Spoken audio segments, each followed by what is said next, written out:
All right, so Groundhog Day is a phenomenal thing about the future. They go to see the groundhog in Pennsylvania and it predicts the future.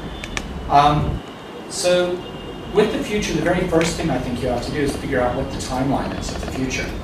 Right? We're not trying to predict the future 100 years from now. That's clearly crazy, right? And you wouldn't want to be able to predict the future for next week because that's not all that useful or really that hard at the end of the day. And so I've come up with what I think is the ideal time period, and it's relevant to this project because it's between 5 and 20 years. So the people who are in this project, to the extent they're predicting the future, I'm asking them to do so between 5 and 20 years from now. Why 5 years? Because 5 years is how long it'll take for any new ideas to have any chance of being implemented. Right? You all know how slow it is to develop policy, and then to get policy to be argued for and approved, and then to be implemented.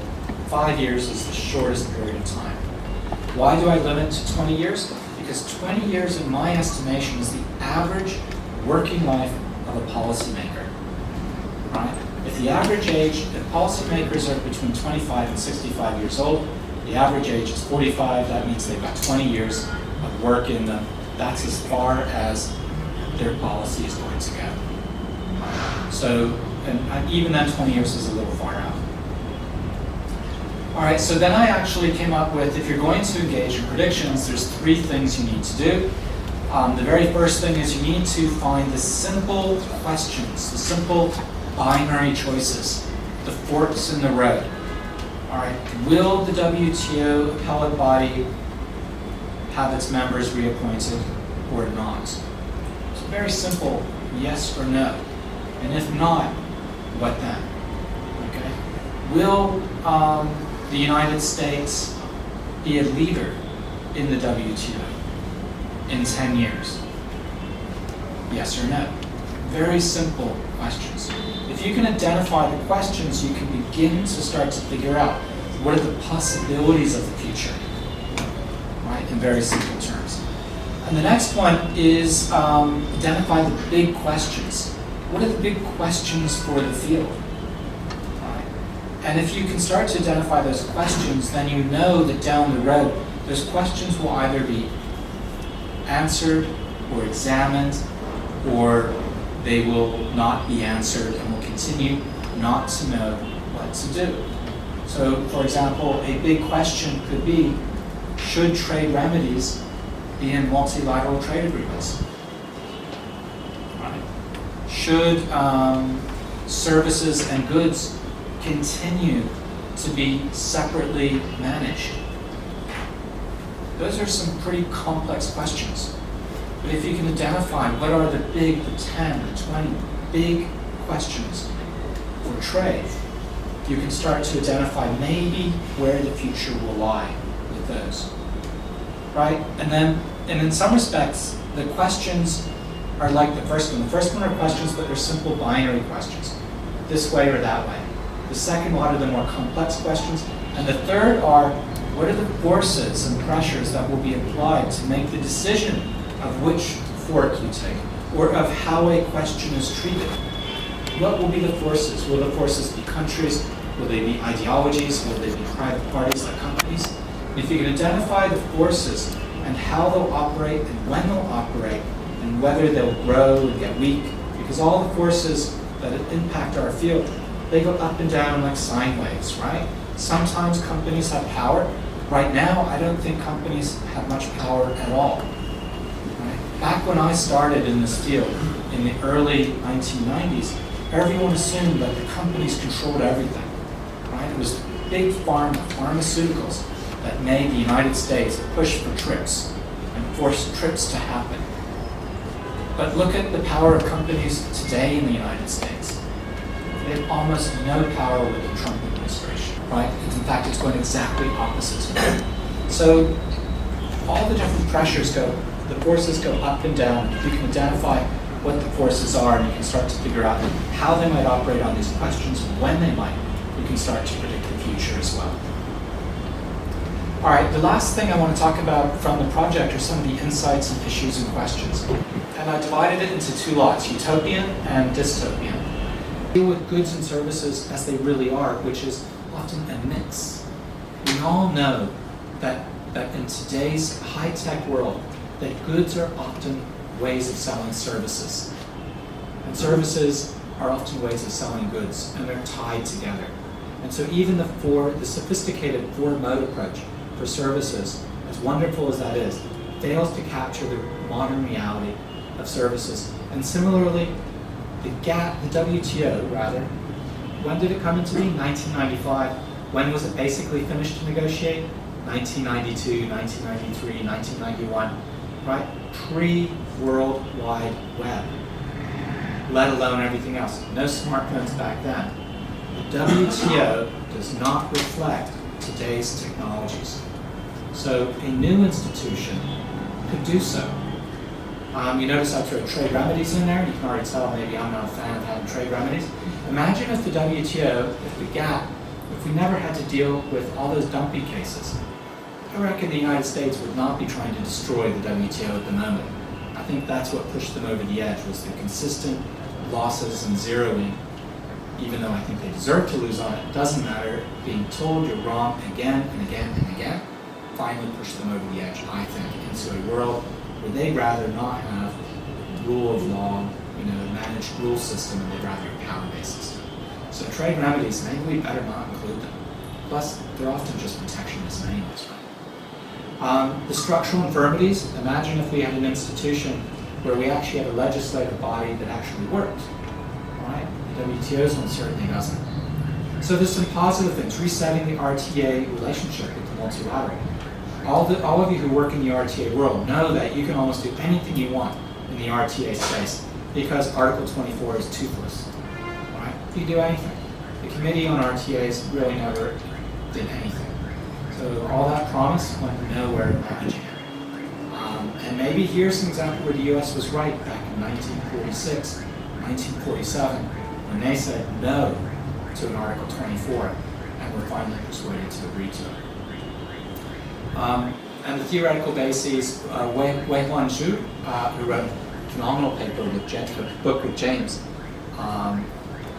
he has a great paper in there where he talks about the theoretical bases and how it can be clarified.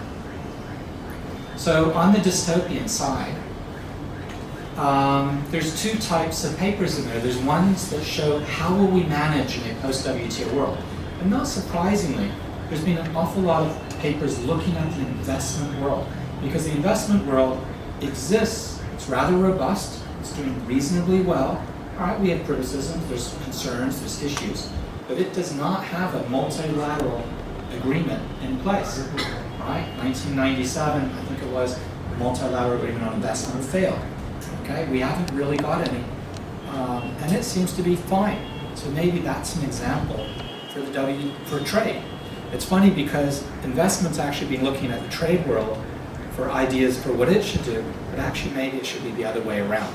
So there have been a bunch of papers on that have been looking at how we can survive, and others on how would the RTAs, the PTAs, how would they achieve what the WTO has been achieving. There's even been some papers that look to the GATT, right? And in particular, there was a very interesting paper in Boston by Meredith Kolsky-Lewis, who said that we need to look back at the Kennedy round. And the Kennedy round, when they came up with the anti-dumping code, that seemed to be okay. That was a plurilateral approach. It wasn't viewed as so negative. And they were talking about maybe plurilateral is really the wave of the future, and that'll be fine. We won't have RTAs, but we'll have plurilateral type agreements that will exist independent of an international organization, like an RTA, but highly thematic. And that should be okay, she said. But just as a side note, as they were trying to figure out in the discussions with Joel Trackman and Mark Wu and all the others, what people thought about the dumping code in the Kennedy round in the early 60s, they put up some text from Jackson and from Hudek, in which they looked to see what they thought about it, but there's not a lot of evidence out there. And they said, if only we could ask what these people thought.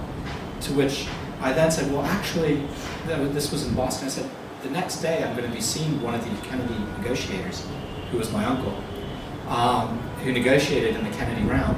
And I said, I'll ask him what they thought. And so, the next day I asked. And actually he said it was the exact opposite of what everyone was saying. He said, no, they thought it was terrible.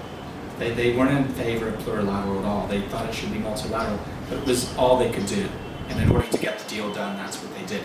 So it sort of went against what everyone thought, but I thought it was pretty interesting. And now they want to go interview him, because of course he's, I think, maybe the last of the Kennedy round negotiators still out there. And then there were the papers that showed the terrible, scary consequences. Probably the very best of those was one by Brad Condon about the environmental harms. And basically his argument was that climate change is going to impact particularly hard those countries who actually tend to be developing and developed because of where they are in the tropics and elsewhere. And the lack of a multilateral system is going to make this even worse, and maybe too much, and push us over the edge. And even the words in the discussion afterwards of human extinction were raised. That's how bleak it was. I thought that was perhaps pushing it too far. But his paper is really fantastic. It's also at SSRM. Though I think he has an even more updated version. I don't know if he's posted that one, but I can always get him to share that with you. So that's a scary one. And I actually recommended that he send that to USTR, that they can see what they're doing to humanity, and maybe this will help persuade them to be a little, I don't know, less strict about the whole thing. So that's some of the issues and insights that have come out so far. I'm really hopeful that the London conference will produce even more amazing ideas and insights both on utopian and the two types of the dystopians examples. And that's it. Thank you. Okay. So thank you, Colin, for a very wonderful exposition of the issues. And I feel that, maybe if you look at the end product, 60 scholars coming out with very detailed papers with the different methodological approaches, I think that will be treat to read. So maybe I think there are many people sitting in the room who may have utopian or dystopian views on this particular issue. So you can mention your name and then ask questions. I had one question to Professor Picker, which was that we went through the list of people who are participating in this project. I wanted to understand what percentage of this were political scientists or economists, because lawyers tend to look at things in terms of norms, but now we're talking about a post-normative world, which talks more in terms of power, and economics, of course, talks about numbers. So would you please shed some light on how you would think that may impact the outcome of this project eventually? I think there's no question that the project would be better if we had economists and political scientists and climatologists and others. But there's a limitation on such a personal project as to the reach that I have. Similarly, I think we would be better if we had more participation from the developing world. So the self-funding aspect of the project is itself a limiting factor. Now, I think that we've managed to get some balance in there, but not enough. So even though I wanted to have as many different voices heard, and so we put the workshops in 3 different parts of the world, we still did them in developed areas that are not cheap, because that's where the hosts were. So we had to ask, people to volunteer to be hosts. And so Junji Nakagawa, who's been running the project with me at the time, was at Tokyo and volunteered at Tokyo, and Holger Hestermeyer at King's, and Joel Trackman at the Fletcher School. In a perfect world, we would continue, and I'd be down in Latin America, and I'd be in Africa, and I'd be in Australia, and I'd be we talked a little bit about South Asia, and I'd be in East Asia as well, not Japan, but in China. So in a perfect world, that's what we do. So the project is limited, I think, as a result. So I found curious was the example that the fact that the investment world may hold lessons, and it's like flipping the coin completely. And then the fact of the matter is the investment world is the way it is, despite all the misgivings and the fact that countries like India have actually terminated most of their existing EIDs and talking about new models, and we have the EU model, which is actually now talking about the multilateral. So there's a lot of back and forth that's happening there. But the fact of the matter also is who's the user. The user is really the private investor. And we've actually used a trade system where the state is the proxy for the private. Ultimately, the state isn't doing anything, not always out of systemic interest, but because there is an actual private interest that is impacted. Whereas in the investment world, it's far more easier in an ISDS system where the private investor is able to avail of the mechanism, and the political underpinnings are completely absent most of the time. So I'm actually more curious to see how those papers would evolve in terms of what lessons that sort of a model could have for the trade world. The thematic plurilaterals, I think that's something which is, it appears to be perhaps the most logical option also in terms of how even other initiatives have emerged in the last few years. And the fact that whether this is housed within the WTO or outside of the WTO as parallel processes, clubs of the like-minded, we already have the genesis of it in the informal groups that really, I think, are dominating WTO discourse today. I think that perhaps seems more like a likelihood outcome of this entire exercise. But in terms of dispute settlement, what would it mean without the appellate body? And you're absolutely right. I can't see any country which will be on the losing side to have an officer sign off to say that, yes, let us agree to waive off our right to appeal or resort to arbitration and accept it as the final word. I think that's going to be the trickier part. So I do see perhaps dystopia for a few years in case the appellate body crisis is solved. But I think the optimist in me says that the US and the others will perhaps it'll be one of those last minute nail-biting finishes, which will actually see some kind of a survival of the system. What if the WTO ceases to exist and nobody notices? Right? It's entirely possible. So in the investment world, there's a lot of investment that takes place independent of BITs, independent of those relationships. And they mostly don't end up going to some sort of investor settlement dispute system. Probably 99.9% of all investments are dealt with by private law, or just because business people really don't want to go to litigation and shouldn't go to litigation, because then you lose your business relationship. Right? I always tell my students, if you end up in court, something's gone wrong. Right? You should never sue. Similarly, countries probably in the trade world, most things aren't sued. Most businesses that sell goods or do services or any of the other things that WTO covers mostly goes on independently, and even independent of the RTAs, right? Because there was a great paper by Brian Mercurio about 10, 12 years ago where they looked at business use of RTA's rules of origin, and they found that most businesses actually found it too complex, and they just went to the lowest common denominator, whatever rule of origin that was, because they couldn't adjust just for one country, where there's an RTA, and then readjust their content rules for another. So they just ignored them. So the RTAs were largely irrelevant. So in investment, and maybe in trade already, the WTO actually isn't, at the end of the day, that critical.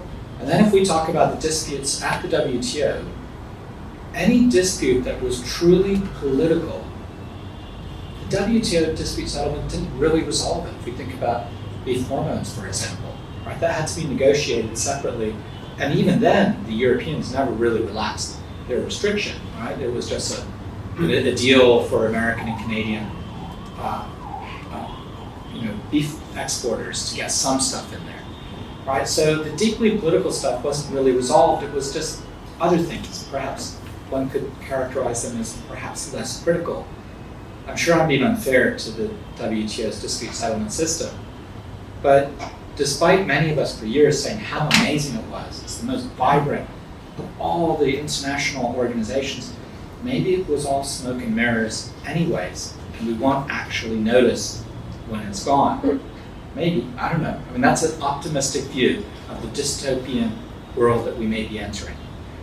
We will tend to have more questions here. Yeah, and how do you deal with the present challenges, for example, from digitization and rise of automation, for example, the global auto sector is down, at this point of time, and the blame is on migration, or for that matter, on the, for that matter, the Trump recently said that, China and India are advanced countries, how they are advanced, so that perception has to be challenged. So how is the project going to confront that issue, because at this present juncture, that there's a lack of synergy, as far as the mindset is concerned. We are, attacking the wrong, we are attacking the wrong things at this point of time.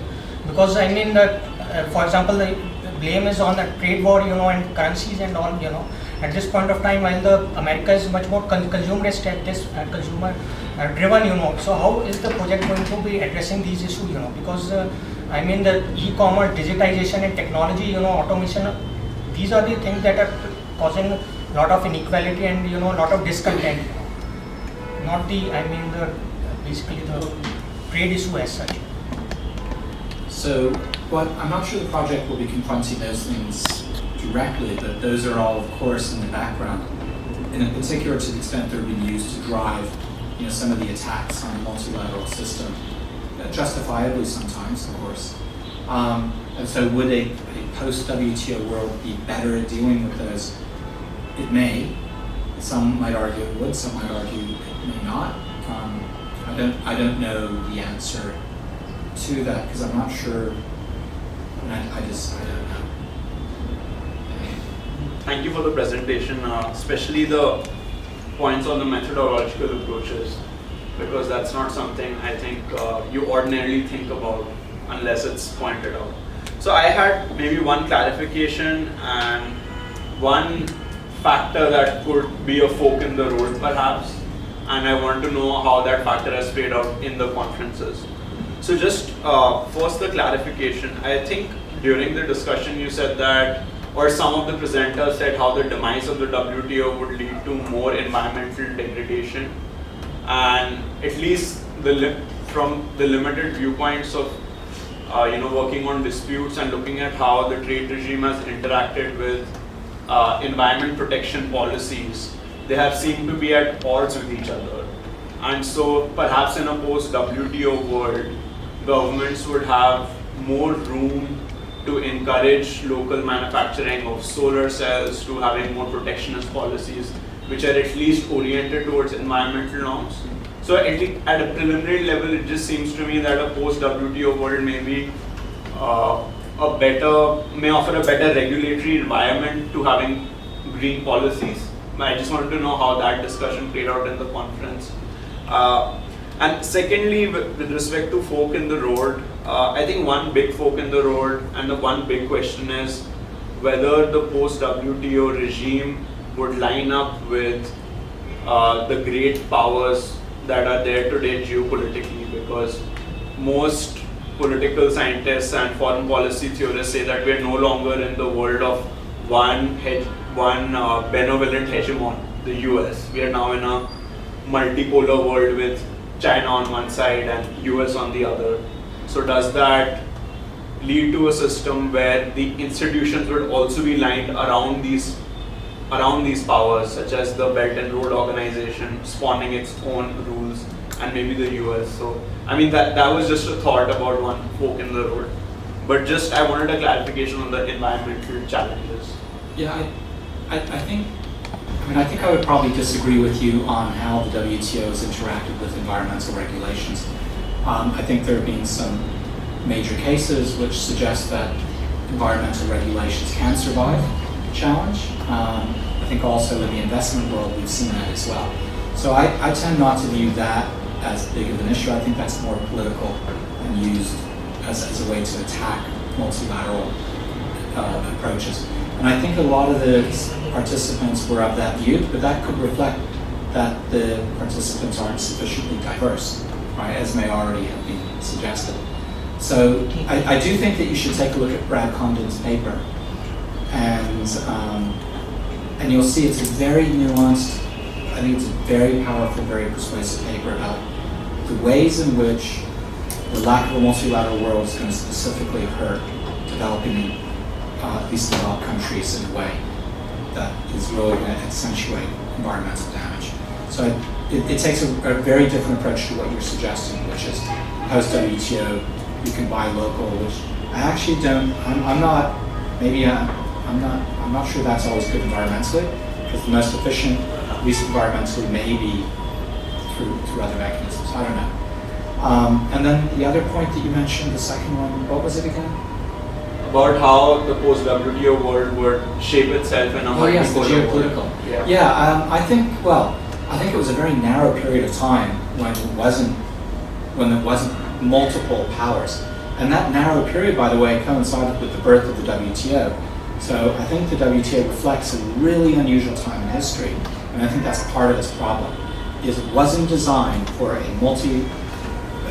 multipolar world, and where power politics had reasserted itself. George Bush, remember, talked about the new world order, the George Bush Senior, not the junior, and that is the background of the Uruguay round, the decline, the end of the Cold War. It was a totally unusual period in history. I do think that in the post-WTO world, power politics will be significant, and I think that's what the U.S. wants. Thank you, Professor Picker. We can expect issues like e-commerce and investment, which have been fragmented, to actually be the usual suspects of any discussion of a post-WTO era. But my thoughts went in the direction of the fact that you mentioned there could be a possibility of separation of goods and services.